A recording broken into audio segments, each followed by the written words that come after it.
ಮಾಡಿಕೆ ಸುಲಭೋಪಾಯದಿಂದಿದಿರಿಟ್ಟು ಬಾಹ್ಯ ಸ್ಥಳಕ್ಕೆ ಕುರುಹಾಗಿ ದಾಯದೋರಿ ಸಮಸ್ತ ಭಕ್ತ ನಿಕಾಯವನು ಪಾವನವ ಮಾಡಿದ ರಾಯ ಪೂರ್ವಾಚಾರ್ಯ ಸಂಗನ ಬಸವ ಶರಣಾರ್ಥಿ.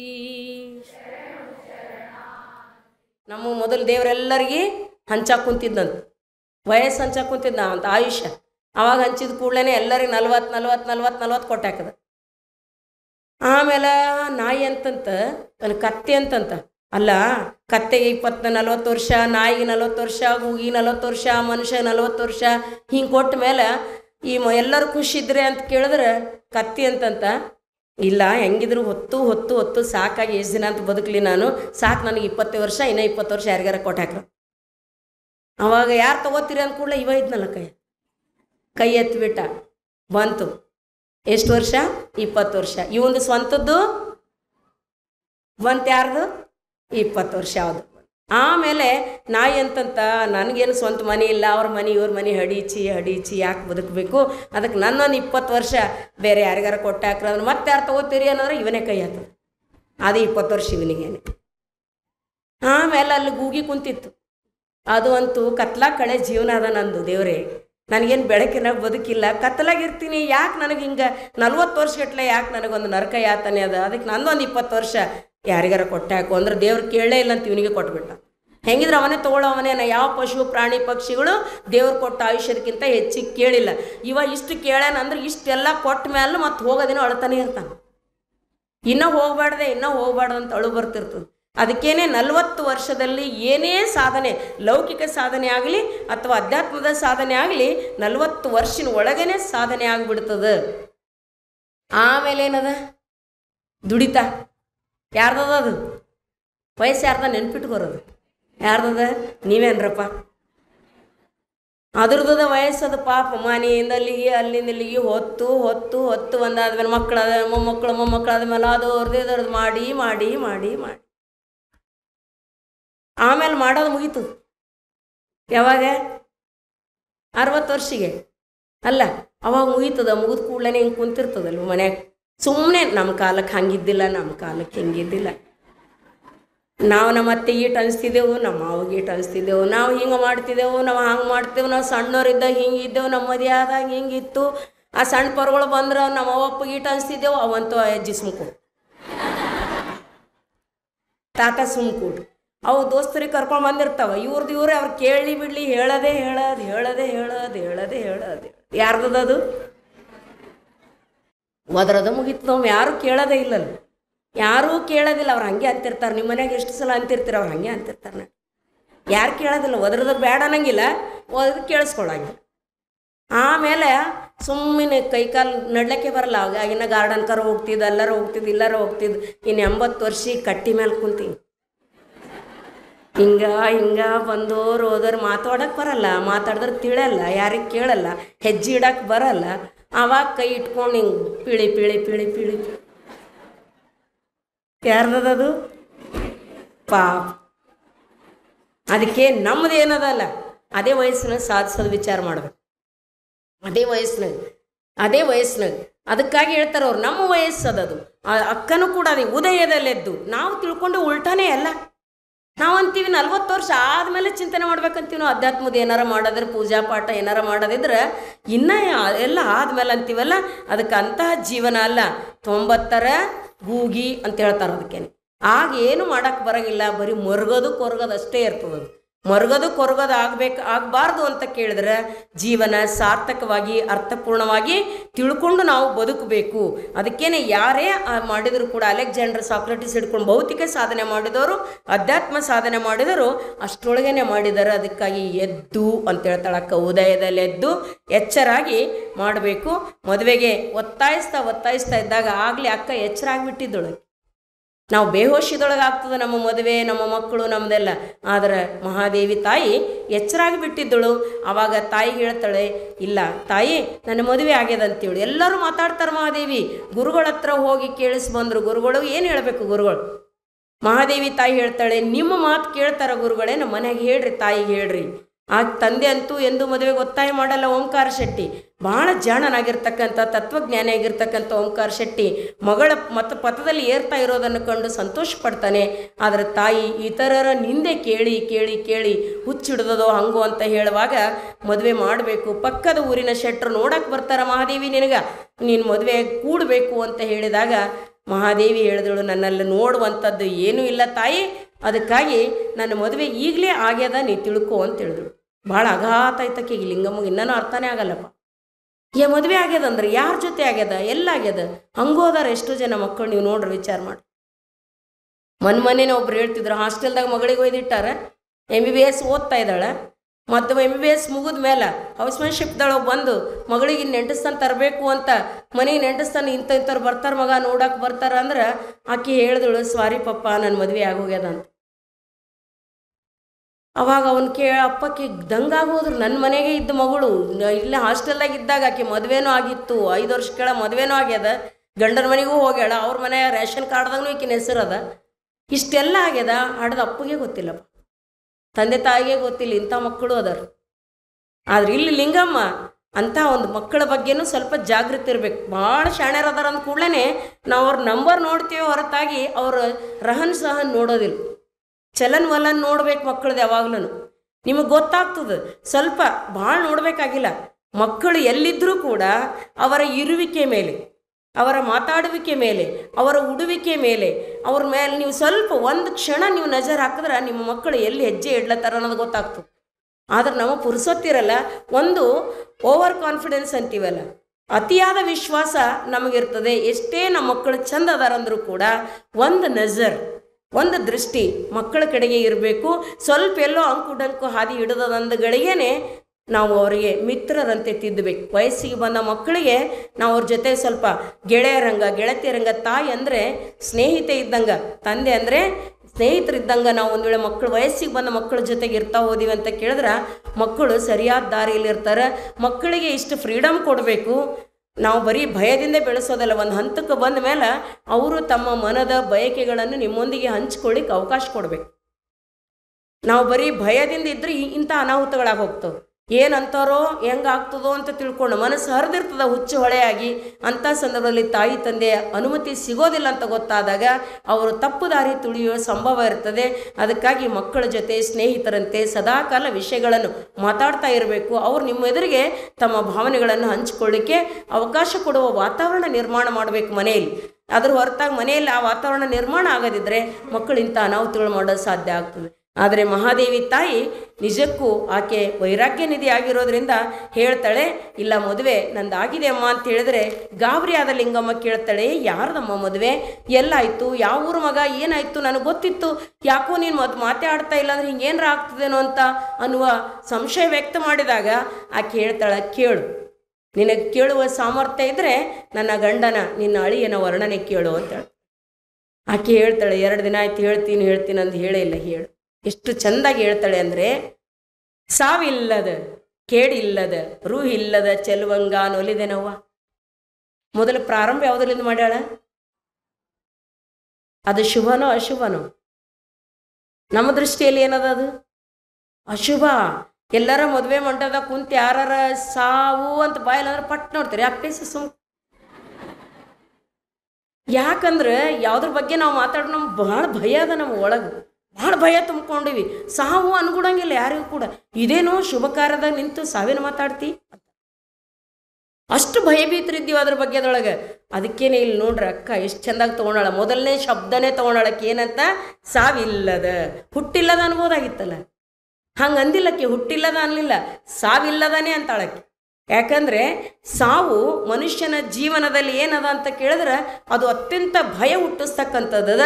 ಅದಕ್ಕೆ ಕೇಳ್ತಾಳೆ, ಭಯ ಪಡಬೇಡವ, ನನ್ನ ಗಂಡ ಸಾವಿಲ್ಲದವನ, ಮುಗಿದು.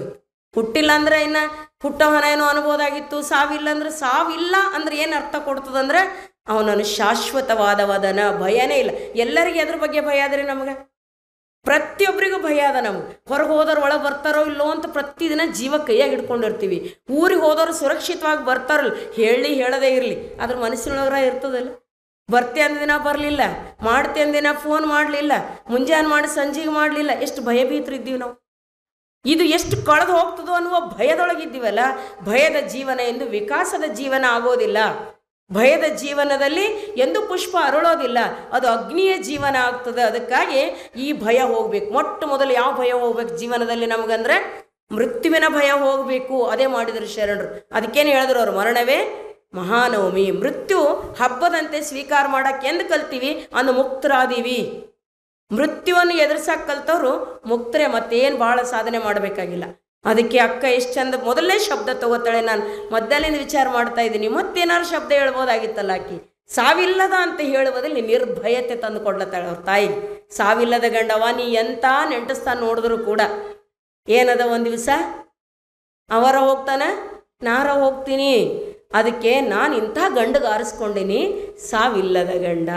ನಂತರದಲ್ಲಿ ಕಾಲು ತಿಕ್ಕಿ ಎಳೋದಕ್ಕಿಂತ ಆಯ್ಕೆ ಮಾಡುವಲ್ಲೇ ಜಾಗೃತೆ ದಳಕ್ಕ ಮಾಡಿ, ಆಯ್ಕೆ ಮಾಡುವಲ್ಲೇನೆ. ಸಾವಿಲ್ಲದ, ಕೇಡಿಲ್ಲದ, ರೂಹಿಲ್ಲದ. ಸಾವು ಯಾಕಿಲ್ಲ ಅವನಿಗೆ ಅಂತ ಕೇಳಿದ್ರೆ ಅವನಿಗೆ ಹುಟ್ಟೇ ಇಲ್ಲ, ಹುಟ್ಟೇ ಇಲ್ಲ ಅವನು. ಅದಕ್ಕಾಗಿ ಅವನಿಗೆ ಸಾವಿಲ್ಲ. ಹುಟ್ಟು ಸಾವುಗಳು ಎರಡು ಒಂದೇ ನಾಣ್ಯದ ಎರಡು ಮುಖಗಳು. ನಾವು ಹುಟ್ಟಿಗೆ ಹಬ್ಬ ಮಾಡ್ತೀವಿ, ಸಾವಿಗೆ ಸೂತಕ ಮಾಡ್ತೀವಿ. ಆದ್ರೆ ಒಂದು ನಾಣ್ಯ ತಗೊಂಡ್ರೆ ನೀವು ಅಂದ್ರೆ ಅದ್ರ ಮಗ್ಗಲು ಬೇಡ ಅನ್ನಕ್ಕಾಗ್ತದೇನು? ಅದು ಪರಿಪೂರ್ಣ ನಾಣ್ಯ ಆಗ್ತದೇನು? ಒಂದು ನಾಣ್ಯ ಹುಟ್ಟದ, ಒಂದನ್ನು ಮಗ್ಗಲು ಹುಟ್ಟದ, ಇನ್ನೊಂದು ಅದ್ರ ಮಗ್ಗಲು ಯಾವುದದ? ಸಾವದ. ಹುಟ್ಟಿಗೆ ನಾವು ಸಂತೋಷ ಪಡೋದು, ಹಬ್ಬ ಮಾಡ್ತೀವಿ. ಆದ್ರೆ ಇದಕ್ಕೆ ಸೂತಕ, ಇದು ಅಪಶಕುನ, ದೇವರೇ ಯಾಕೆ ಹುಟ್ಟಿಸಿದಿ ಅಂತ ಎಂದೂ ಕೇಳಂಗಿಲ್ಲ. ನಮ್ಮ ಮನ್ಯಾಗ ಇಂಥ ಆರೋಗ್ಯಪೂರ್ಣ ಗಂಡು ಮಗ ಯಾಕೆ ಹುಟ್ಟಿಸಿ ದೇವ್ರೆ ಅಂತ ಹತ್ತಾರೇನೆ ಯಾರು ಎಂದಾರ ಹತ್ತಾರ? ಏನು ಖುಷಿ ನೋಡ್ರಿ. ಗಂಡು ಅಂದ್ರೆ ಗಂಡೇ ಕೊಟ್ಟ ದೇವರು, ಹೆಣ್ಣಂದ್ರೆ ಹೆಣ್ಣೆ ಕೊಟ್ಟ, ಏನು ಬೇಕು ಅದು ಸಮೃದ್ಧ ಕೊಟ್ಟ. ಮತ್ತು ಕೊಟ್ಟ ನನ್ನ ಪದದೊಳಗೆ ಅದ ರೀ. ಕೊಟ್ಟ ನನ್ನ ಪದದೊಳಗೆ ಏನದ? ತಗೋತಾನ. ಕೊಡಲ್ಪಟ್ಟದ್ದೆಲ್ಲವೂ ಕೂಡ ಏನು ಮಾಡ್ತದೆ? ಒಂದು ದಿವಸ ಕಸಿದುಕೊಳ್ಳಲ್ಪಡ್ತದ. ಈ ಜೀವನ ಕೊಡಲ್ಪಟ್ಟದ್ರಿಂದ ಅದು ಒಂದು ದಿವಸ ಕಸಿದುಕೊಳ್ಳಲ್ಪಡ್ತದ. ತಗೊಳ್ಳಾಗೆ ತಯಾರಿರಬೇಕು ಕೊಡಕ್ಕೆ. ತಗೊಳ್ಳಾಗೇನೆ ತಯಾರಿದ್ದೇನೆ, ರೆಡಿ ಇದ್ದೇ ತಗೋಬೇಕು, ಇಲ್ಲದಿದ್ದರೆ ತಗೊಳ್ಳಕ್ಕೆ ಹೋಗಬಾರ್ದು. ಅದಕ್ಕೆ ಹೇಳ್ತಾಳಿಲ್ಲಕ್ಕ, ಸಾವಿಲ್ಲದ ಗಂಡ. ಹುಟ್ಟಬಾರ್ದು ಅಂದ್ಕೊಂಡ್ರೆ ಮೊದಲೇ ಸಾಯಬಾರ್ದು ಅಂದ್ರೆ ಏನು ಮಾಡಬೇಕು? ಹುಟ್ಟಬೇಡ. ಹುಟ್ಟಿದ ಮೇಲಾರ ಗ್ಯಾರಂಟಿ. ಯಾರು ಹೇಳಿ ಬಿಡ್ಲಿ, ಯಾರ ಕೈ ನೋಡೋದತ್ತಲ್ಲ, ಯಾವ ಜಾತಕ ನೋಡೋದತ್ತಲ್ಲ, ಯಾವ ಜ್ಯೋತಿಷ್ಯ ಪಂಚಾಂಗ ಏನು ಯಾರ ಕೇಳಿಸ್ಕೊಂಡಾರೇನು ಸಾಯ್ತೀವೇನ್ರಿ ಅಂತ? ಹುಚ್ಚರಂತಾರೆ ಸಾಯ್ತೀವೇನ್ರಿ ಅಂತ ಕೇಳಿಸ್ಕೊಂಡ್ರಿ. ಹೌದೇನಿಲ್ಲ? ಸಾಯೋದೇನದ? ಬದುಕೋದೇ ಗ್ಯಾರಂಟಿ ಇಲ್ಲ. ಬದುಕೋದು ನೀರು ಗುಳ್ಳಿ ಇದ್ದಂಗೆ ಅದು. ಬದುಕೋದು ನೀರು ಮೇಲಿನ ಗುಳ್ಳಿ ಅದ. ಯಾವಾಗ ಪಟ್ ಅಂತದೋ, ಯಾವ ಗಾಳಿ ಬಡಿದ್ರೆ ಗೊತ್ತಿಲ್ಲ ಇದಕ್ಕೆ. ಯಾವ ಗಾಳಿ ಬಡಿತದೋ, ರೋಡ್ ಮೇಲೆ ಬಡಿತದೋ, ಮನ್ಯಾಗ ಬಡಿತದೋ, ಹೊರಗೆ ಬಡಿತದೋ, ಯಾವ ಗಾಳಿ ಬಡ್ದು ಯಾವಾಗ ಪಟ್ ಅಂತ ಹೊಡಿತದೋ ಗೊತ್ತಿಲ್ಲ. ಬದುಕು ಅನಿಶ್ಚಿತದ, ಸಾವು ಮಾತ್ರ ಗ್ಯಾರಂಟಿ ಅದ. ಆದ್ರೆ ಎಂಥ ಹುಚ್ಚಿದ್ದೀವಿ ನಾವು ಅಂದ್ರೆ ಟೆಂಪರರಿ ಇದ್ದಿದ್ದು ಖರೆ ಅಂತ ತಿಳ್ಕೊಂಡಿವಿ, ಗ್ಯಾರಂಟಿ ಇದ್ದಿದ್ದಕ್ಕೆ ಸುಳ್ಳು ಅಂತ ತಿಳ್ಕೊಂಡ್ವಿ. ಅದಕ್ಕಾಗಿ ದುಃಖಿತರಾಗೀವಿ. ಹುಟ್ಟದೇ ಇರ್ಲಿಕ್ಕಾರ ಸಾಧ್ಯ ಇಲ್ರಿ. ಹುಟ್ಟಿವಲ್ಲ, ಏನು ಮಾಡಬೇಕು? ಮುಂದೇನು ಮಾಡಬೇಕು? ಸಾಯ್ಬಾರ್ದು. ಅದರ ಸಾಧ್ಯದ ಇಲ್ಲ ಇಲ್ಲ ಸಾಯ್ಲಾರ್ದೆ ಇರ್ಲಿಕ್ಕೆ ಸಾಧ್ಯ ಇಲ್ಲ.